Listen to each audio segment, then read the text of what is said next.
Some of the most dangerous things we ever brought into our homes were once sold as the safest. Remember when houses were lined with asbestos, when kids chewed on toys coated in lead-based paint, and parents didn't think twice? These weren't fringe products. They were everywhere. In our walls, in our kitchens, even in our medicine cabinets. They came with glossy ads, smiling doctors, and that all-important stamp, FDA approved. Back then, new meant better. Modern meant trustworthy. And if a product made life easier, who would dare question it? But behind the promise of progress lurked hidden costs, silent illnesses, generations exposed without even knowing. And then, quietly, sometimes suddenly, those same products were pulled from the shelves. In this video, we're digging into everyday items America once trusted with open arms, only to later discover they were putting our health at risk. Post-World War II America was booming. The economy was strong, soldiers were coming home, families were growing.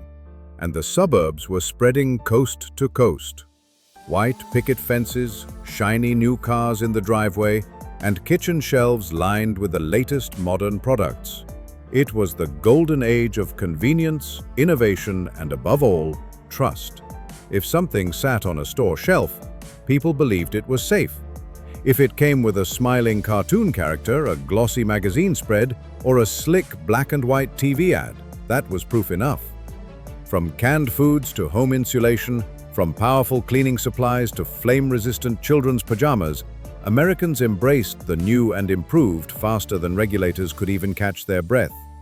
Companies promised futuristic materials, longer-lasting durability, brighter colors, better performance, often without ever revealing what was inside.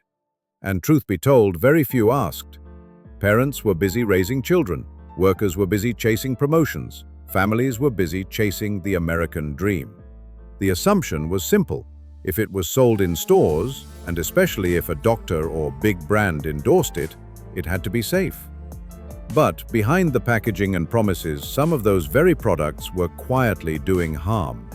The danger wasn't immediate, it was hidden, building slowly over years, even decades. And by the time people realized the truth, the damage had already been done. Let's start with one of the most infamous offenders, asbestos. For decades, it was marketed as a miracle material. Fireproof, cheap, durable, what more could you ask for? Builders loved it, homeowners trusted it. It found its way into ceiling tiles, wall insulation, floor panels, brake pads, even kitchen oven mitts. Some companies even used asbestos powder in cosmetic products, including baby powder. To most people, it felt like progress, a material that made life safer. But there was a hidden cost. When asbestos fibers are disturbed and inhaled, they don't leave the body. They embed deep inside the lungs, silently damaging tissue for decades. The result? Deadly diseases like asbestosis and mesothelioma, cancers that often appeared 20, 30, even 40 years after exposure. Entire generations of construction workers, mechanics, and factory employees paid the price. And while asbestos is not completely banned in the US today, its use is heavily restricted, and lawsuits from exposed workers still continue to this day. Next up, lead-based paint. In the early 1900s, lead paint was everywhere. It was durable, it looked beautiful, and it was marketed directly to families as the safe, modern choice. But by the 1950s and 60s, doctors began noticing alarming patterns in children. Developmental delays, learning disabilities, behavioral problems. The culprit? Lead dust, and sometimes children literally chewing on toys or windowsills coated with lead paint. By 1978, after mounting scientific evidence and public pressure, the US banned its use in homes. Yet the legacy still lingers today. Many older houses built before the ban still contain traces of lead hidden under layers of newer paint. Now, something that looked innocent, even fun, lawn darts. Marketed as jarts, they were advertised as wholesome backyard entertainment for families. The idea was simple: toss a heavy metal dart into a plastic ring on the ground. But the reality was far from harmless. These darts didn't always land where intended. They pierced skulls, caused traumatic brain injuries, and tragically, even deaths, mostly among children. After years of public outrage, the US banned the sale of lawn darts in 1988. Today, they survive only as a cautionary tale of how family fun sometimes turn deadly. Here's one you might not expect: children's pajamas. In the 1960s and early 70s, most kids' sleepwear was made from soft flannel cotton. Cozy? Yes, but dangerously flammable. A spark from a fireplace or stove could turn pajamas into a fire hazard within seconds. After multiple injuries and child fatalities, the government stepped in with strict flammability standards in 1972. The solution? Flame-resistant chemicals applied to fabrics. At the time, it seemed like progress, but in later decades, parents raised new concerns about whether those very chemicals might carry their, especially FD&C Red No. 2. Once a staple of the American diet, it colored everything from cherry soda to birthday cakes. Kids loved the bright artificial red. Parents loved that it made food look festive and fun. But in 1976, studies linked the dye to cancer in laboratory animals.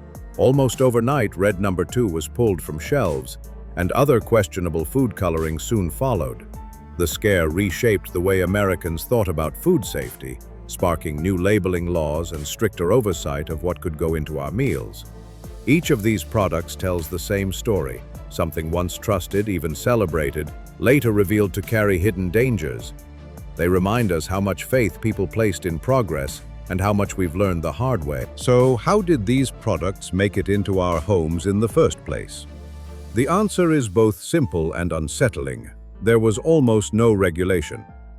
For much of the 20th century, no single agency was responsible for making sure the everyday products we brought into our homes were truly safe. Companies were free to advertise convenience, progress, and innovation without being forced to prove long-term safety. Shiny packaging and clever commercials often mattered more than research, and for most families that was enough. The truth is, many of these products stayed on store shelves for decades before science finally caught up. And when the risks did start to emerge, the pushback was fierce. Corporations hired lobbyists, funded studies to cast doubt, and worked hard to protect profits. Meanwhile, workers got sick, children were exposed, and grieving families were left asking, how could this happen? But slowly, things began to change. Public pressure mounted, activists raised awareness, doctors published damning research, scientists testified before Congress, and parents, ordinary American parents, demanded safer homes for their children. By the early 1970s, the tide had turned. In 1972, the US government created the Consumer Product Safety Commission, a watchdog agency with the power to monitor, regulate, and recall dangerous products. The FDA became more aggressive in pulling unsafe food additives and drugs off the shelves. And the newly formed EPA took on environmental toxins like asbestos, lead, and chemical pollutants that had once been ignored. Suddenly, the meaning of for sale shifted. Just because something was sitting on a store shelf didn't mean it was safe anymore. The burden of proof was changing. And American consumers? They adapted. They started reading ingredient lists. They asked harder questions. They learned to be skeptical, not cynical, but careful. Because history had shown them that blind trust could be dangerous. This was the birth of a new culture. One where safety had to be earned, not assumed. Maybe your childhood home had popcorn ceilings lined with asbestos. Or maybe you remember licking bright red candy, the kind loaded with dyes we now avoid like the plague. Maybe there was a set of lawn darts in the garage, and more than a few close calls at family cookouts. Back then, we didn't ask many questions. We trusted the packaging. We trusted the brands. And in a way, that trust was part of the American spirit. Optimistic, forward-thinking, but sometimes a little too quick to believe. Today, we read labels, we Google ingredients, we expect accountability. But looking back reminds us of something important. Progress doesn't always mean getting it right the first time. progress means learning and fixing what went wrong. So here's the question for you. What banned product do you remember seeing, or even using, in your own home? Was it the lead paint on your bedroom wall? The mercury thermometer in the medicine cabinet? Something else entirely? Drop your stories in the comments below. And if this video sparked a few memories, or maybe even a few chills, give it a like. Subscribe for more deep dives into America's consumer past. And share it with someone who remembers when safe was little more than a sales pitch. Thanks for watching, and next time you pick something off the shelf, maybe give that label a second look.